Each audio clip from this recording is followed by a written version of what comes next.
અમુક તો કદાચ ભૂલથી જો દીવા કરતા આરતી કરતા કરતા કદાચ દીવો હલવાઈ જાય ને તો હા હા દીવો હલવાઈ જાય કે ગભરાટ પેઈ જાય. અને કદાચ દીવો કરતી કર્યો અને પવન બવન હલવાઈ ગયો ને તો કે હારું વાત કઈ અપશુકન થશે કે અરે પણ પવન થી ઓલવાયો છું તું તાર ફરી કરી દે ને શું લે શંકા કરે આ શું ખોટું. આવા બધા વ્યાયામ નહીં કરવા કોઈ દાડો. નારિયેળ ક્યાં બગડેલું નીકળે ખરાબ કે એ હા નારિયેળ બગડેલું નીકળ્યું ચમ આવું. હું તો કહું બગડેલું નીકળે તો કે માં તને આલ્યું તું માર એ તારા જોવાનું બગડેલું ખારું લે આલ્યું તને આ શું ખોટું.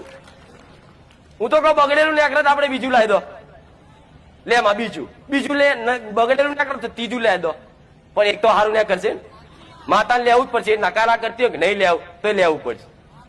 એટલે આ બધી ભ્રમ નહીં રાખો.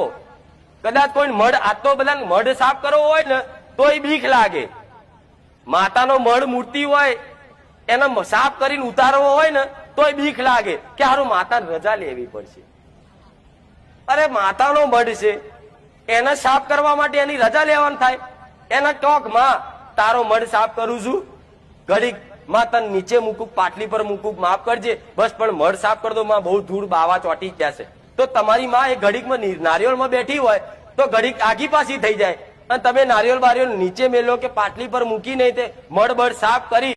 અમુક તો કદાચ ભૂલથી જો દીવા કરતા આરતી કરતા કરતા કદાચ દીવો હલવાઈ જાય ને તો હા હા દીવો હલવાઈ જાય કે ગભરાટ પેઈ જાય.